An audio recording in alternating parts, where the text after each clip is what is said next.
Okay. Get all your giggles and your snorts. Got it out? All right.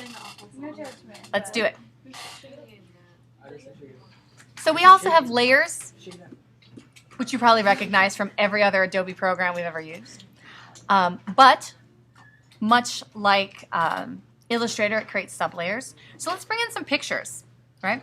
I'm going to go up to my master, and I'm going to clean my master, make it visible.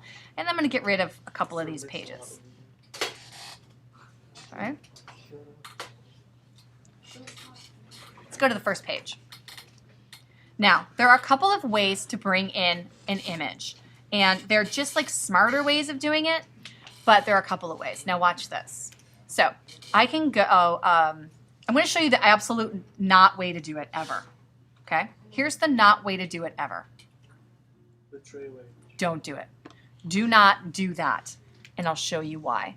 Because if you look, it is linked, right? So I'm going to quit this, okay? And I'm going to take that picture of Walter. I think it's the last one.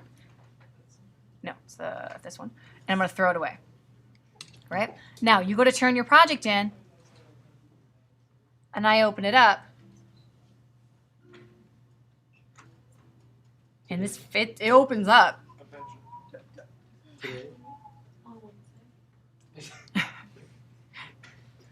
It's going to open, and you're going to see what I'm talking about. It's going to be good. Are you excited? Yeah. All right. Coming.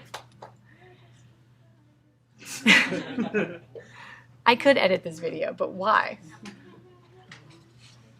This is the part where you're like, give that video a thumbs up. Right. Don't forget to subscribe. Favorite, subscribe, and comment, share on Twitter and Facebook with your friends. This is the worst. What? I thought my phone had I was on something, and I went, I'm new, and I was I looked down, I was locked. I was like, what's going on? I'm gonna record. I'm gonna continue recording. Okay. This is the worst. It's the worst one I've ever made. Then you just. I'm recording right now, and people just talk straight up through it. Yeah. That's okay. They'll have something to remember the class by. That's true. That's it. They can save it on their computer 30 years from now. Subordinate. Okay, stop being insubordinate and churlish. This is the worst thing you can see in InDesign. So when you hit OK, you're going to have this. Walter.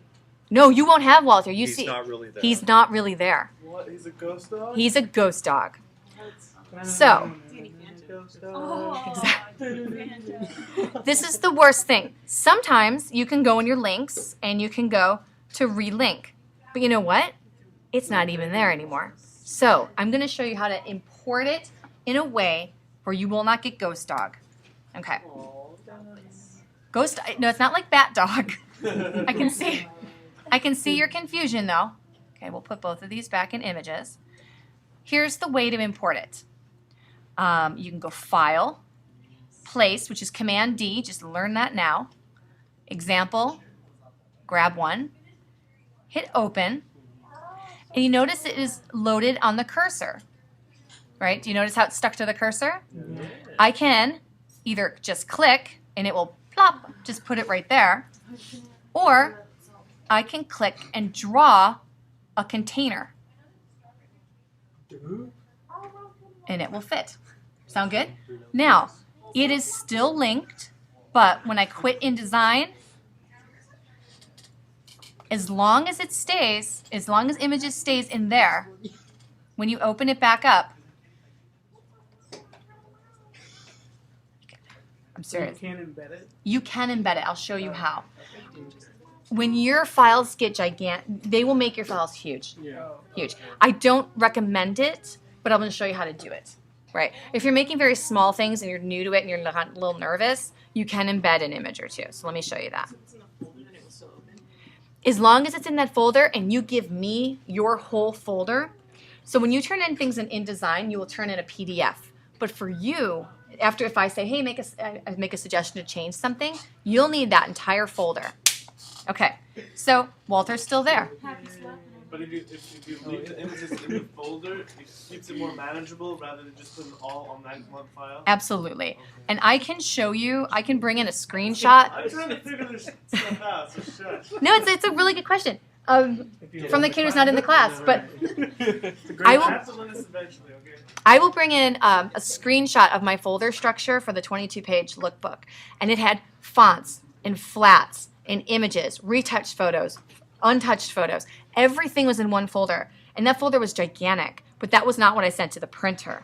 But I had everything organized so that if they needed it, I could like say the printer called me, he's like, oh, we can't find this for some reason. I knew where it was. This folder and this folder structure is more important than anything that we've done so far. I know Illustrator, you wanted to embed an image, right? We were going to trace it, you wanted to embed it. And that can make Illustrator files kind of large. But in Photoshop, it was not an issue because anything you open just got stuck to Photoshop, but that's why Photoshop files were so massive. All right. Okay, let me show you another way to import in the next video.